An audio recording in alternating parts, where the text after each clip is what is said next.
Hey guys, Rameko here. We're going to be talking about the second part of the Rafiq of the Many EDH primer that I promised you guys a while back. Now, in this part of the video, I'm not going to be looking at any of the land. We already looked at the entire deck, and this is just an analysis of why we're playing certain cards in this deck. So in no particular order, I'm going to be talking about very quickly some of the cards that we're going to be playing that are just all of the non-land cards. So, and like I said, they have been kind of taken out of the deck. So I'll just be talking about them one at a time, no particular order. So, with that being said, we have Cyclonic Rift here. I think this is too much light. Alright, I think that's a little better. So we have Cyclonic Rift here, and Cyclonic Rift is pretty much a great way to return all non-land permanents that you don't control to their owner's hands. So that can be a great blowout at its overload cost, which is 1 blue and 6 colorless, and you'll find in EDH that this can happen often, and it's a fantastic card. It literally will prevent your opponent from winning, from alpha striking, whatever. And try to keep these brief. Phantasmal Image. Two purposes: copy something great they control, or copy their commander and get rid of it. Steel of the Godhead. So all of the enchantments in this deck really are there for the big creatures or Rafiq, because they're all the big creatures are either blue or white, or both blue and white. So this is just an add-on to all of the other enchantments, and it gives lifelink and unblockable for blue and if the creature is blue and white, which is fantastic. So it's another way to get the alpha strike with Rafiq. Terminus is another get rid of everything strategy, and it's very self-explanatory. Wargate. It is a card that is almost like Green Sun Zenith, but for any permanent with X converted mana cost. And if you feel like you're missing something and you have enough mana to get something out, Wargate is fantastic. Bluster Squall is kind of like Cyclonic Rift, except it will tap all the creatures for 4 mana overload. This is perfect because most times with the Rafiq, you just want to get that alpha strike in, and it's game over for your opponent. So Bluster Squall will set you up for that with the Rafiq or any one of the big creatures that you have in here. Beast Within, some standard, typical removal in a green deck. That 3/3 that they're going to get is pretty hilarious. It's actually inconsequential, and it destroys target permanent, which is very good. We have Hero of Bladehold, which is just a standard creature. It can get out of control very, very quickly if it has not been dealt with. So that is something that is necessary. It's a good card. It's cheap to bring out, and that's why we have it in here. Crystal Shard. You can bounce commanders. You can bounce your own creature if it's being targeted by removal. It's versatile, and for that reason, we have it here. So if your opponent taps out, you can pretty much bounce their commander away, whatever. Baneslayer Angel. Kind of like Hero of Bladehold. 5 mana, 5/5, first strike, flying, lifelink, protections from demons and dragons. It's very, very good on its own, and it gets a lot better when you're facing those Kalia decks. Then I guess it's self-explanatory. Jace the Mind Sculptor. This card, you guys probably know, is literally the best Planeswalker ever. It wrecks face in almost every single way. Bounce their commander, get card advantage, fate seal them, exile their entire deck. Sometimes players are not aware of the fact that this can get out of control quickly, and they kind of forget about it. And it really is something that needs to be dealt with soon. Our next card is Dissipate. Standard counterspell that exiles what has been countered. So that's pretty good. Elvish Visionary. draw a card, and then you can use the Skull Clamp and then draw 2 more, I think. Venser the Sojourner, it's just like Jace. It's -8 is something that you never want to let me get to, and creatures are unblockable this turn. Its second effect is very good for us. Gives us that Alpha Strike. Sordid Feast and Famine. Not only do you get to untap all your lands, but they also have to discard a card, and you get +2/+2 and protection from black and green. What is this? Is this like a regular card, or is this like something that was just created to be super broken? A lot of EDH players play green decks, like some sort of green revolving theme or black revolving theme. It's very, very versatile. It's just so good. Like, I would never not run that card in this deck. Angel of Serenity. Can somebody say, you know, like O-Ring or Path to Exile ×3? Like, this card is absolutely bonkers. I'm not even sure why they printed this card. But whenever I say that, I know that I have a good card on my hands, and this card is in white. It's flying. It's an angel. It is very, very good, and we should definitely use it in our deck. Dauntless Escort. Give yourself, give all your creatures indestructible this turn after you sacrifice it. Steel Shaper's Gift. Get those artifacts and enchantments. Get your artifact from your deck and then put it into your hand. One-time use. Skull Clamp, we talked about this. A lot of little weenies in this deck that you can draw 2 cards from after you sacrifice them. Consecrated Sphinx, you know, whenever your opponent draws a card, you draw 2. Finest Hour. This is just here for jokes. If you've already got a card that's winning, this is a win more card, lets you attack twice. Get Exalted and have 2 combat phases. It's insane. Cultivate, some slight ramping, which is good. Mother of Runes, protect those creatures of yours, protect the Rafiq. Stormtide Leviathan, one of those big creatures we were talking about earlier. This is an 8/8 for 8 Island Walk, and creatures without Island Walk or flying can't attack, and all lands or islands in addition to their types. Another enchantment, Angelic Destiny. If it'll focus here. It follows on the theme of all the other enchantments. They're there to power up the big creatures or Rafiq. Noble Hierarch, there's your mana ramp and Exalted. Condemn, our series follows with things like Path to Exile, Swords to Plowshares, and Condemn, and is very, very good. Asceticism, if you've ever wondered, can all of my creatures have hexproof? Well, yes they can. Yes they can.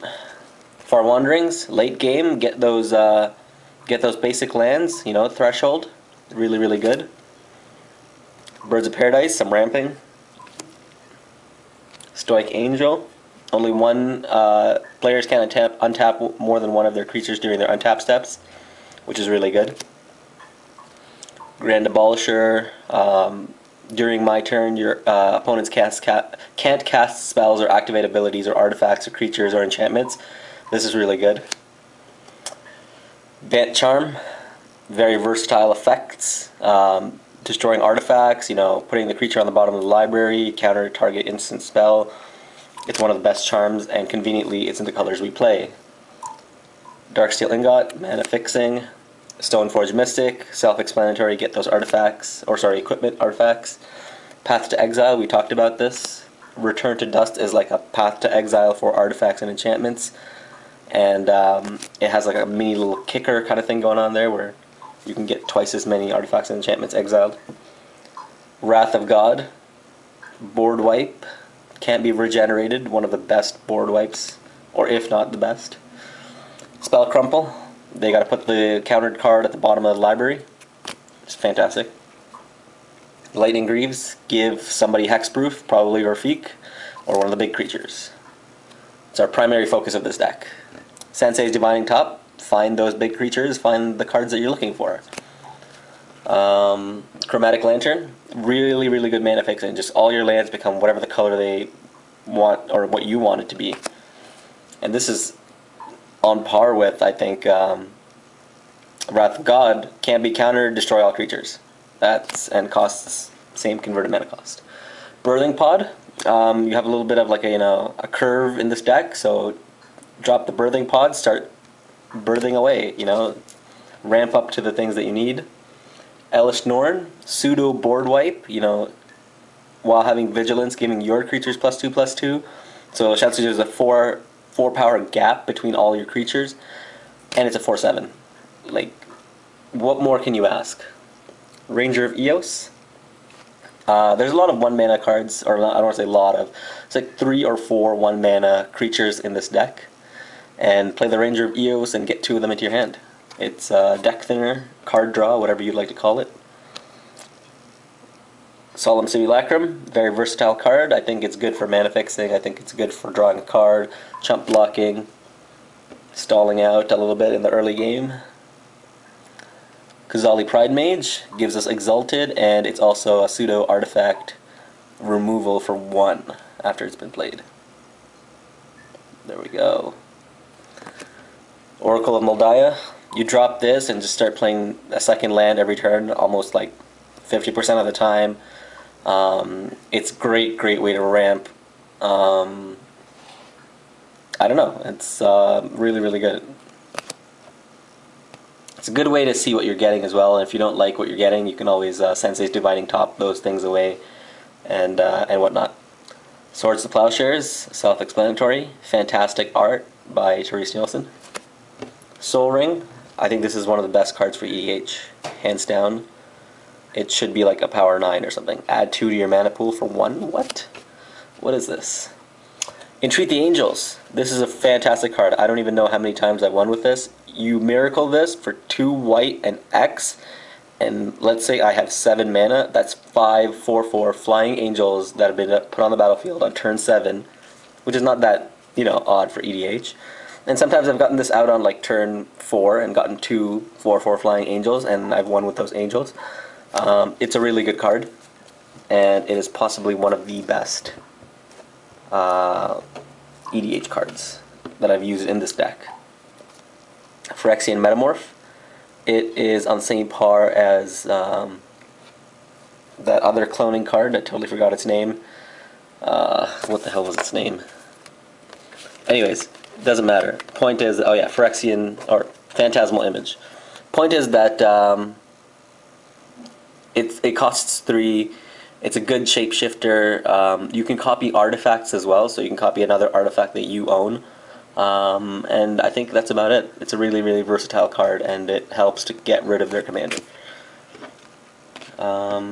This is the big daddy of all the enchantments. Eldrazi Conscription, as you guys can see there. 8 mana. You can either play it on turn 8 if you really want, or there's another way to get it out. Enchanted creature gets +10/+10, has trample and annihilator too. What a fantastic card. That wins you the game, by the way. Like, no doubt. Acidic Slime, very versatile. I think any green deck that is an EDH will play this card. Standstill, one of the most recent additions to the deck, I guess. It's really good. It's an enchantment that has this effect: when a player plays a spell, sacrifice Standstill. If you do, each of that player's opponents draws 3 cards. So in a big game, this grants you some favors, political favors in EDH, and at the same time gives you 3 more cards. Like, who would not want that? It sees like legacy play. Austere Command, selective removal, I suppose. Selective board wipes in different shapes and forms. Akroma's Vengeance, destroy everything, or cycle. Sword of Fire and Ice is pretty much like our Sword of Feast and Famine. Creature gets +2/+2, protection red and blue, fantastic. When we do combat damage, I can deal 2 damage to target creature or player and then draw a card. Wow, it's probably the best sword. Literally the best sword. This is one of the best creatures, Knight of the Reliquary. And, you know, tap Knight of the Reliquary, start, you know, digging up the lands from your deck, power him up. He can truly turn into one of the big creatures that we were talking about for very little investment. What else? We have Eldamri's Call. Instant. Get that, you know, instant. Search your library for a creature card and reveal that card and put it into your hand. are you joking me? So like when I have 8 mana and I'm kind of like frustrated, I can just go tutor something and put it in my hand. Most tutors, like, you know, ask you to dig up a card and then put it on top of your deck or something like that. This puts it into your hand and it's an instant. Is this a joke, or like, is this a broken card? I think it's broken. Let's put it in our deck. That was the idea behind it. Coiling Oracle, one of our 1/1 guys that we can Skull Clamp away, and also lets you draw a card or reveal it, and if it's a land card, put it into play. Otherwise, put that card into your hand. So essentially, draw a card or play a land for free. Elspeth, Knight Errant, is the only other planeswalker in this deck. Now, her -8 is what is really, really fantastic, and her +1. So target creature gets +3/+3, gains flying until the end of turn. So you essentially have a 6/6 Rafiq with Exalted and flying, if you have this and Rafiq out at the same time. So Rafiq will double strike for 12, and that's crazy on turn 5 to do. Sorry, he'll double strike for 14 because of Exalted. For the rest of the game, artifacts, creatures, enchantments, and lands you control are indestructible. And that's -8, so it's not too far-fetched to make it happen. Last 2 cards, Sovereigns of Lost Alara. So you saw the Eldamri's Call, or whatever it's called. You can use that, get this guy on turn 6, alright? Get this guy on turn 6, he is Exalted. When a creature you control attacks alone, you may search your library for an aura card that could enchant that creature, put it into play, and shuffle your library. So let's imagine a Birds of Paradise is attacking, for whatever reason. A 1/1 or a 0/1 is attacking. He's there. So from the Exalted, that dude will get 1. So if it's a 1/1, it'll be attacking for 2. Now you take that Eldrazi Conscription from your deck, and then you place it onto that creature. Now it's attacking for 12 with Trample and Annihilator 2. I'm pretty sure there's Trample on the thing. Can't remember for sure, but whatever. Let's pretend there is or there isn't. Whatever. It's now a 12, and it's attacking for at least Annihilator 2 as well. So your opponent has to sacrifice 2 permanents, right? And this can all be done easily on easily as turn 4. Or turn 5, or turn 6. What the hell? This is so good. Glad I got a photocopy. Our final card is something that is actually banned in EDH. I don't know why. Not exactly sure why, but it is Primeval Titan. Not banned in our playgroup, but I guess our playgroup is thinking about switching this out for the new Primordials that are coming out in Gatecrash. So this is pretty self-explanatory. Trample 6/6 for 6. Blah blah blah. You may search your library for up to 2 land cards. Except the Primordial is search it for up to 1 land card, and essentially it can go up to 3 as the number of player grows up to 4 or 8 or whatever. So that's pretty much it for the explanations of why this EDH deck is built this way. These are all the cards that are not land in this EDH deck. So I urge you guys all to build it. It's actually really, really fun. And check out my Artifact EDH deck that I've posted recently. It's really, really creative. It's an interesting interesting deck. And I hope you guys have fun. So please subscribe and tell me what you guys think. Or if there's any cards that I should be adding. Any suggestions that you guys may or may not have. Thank you.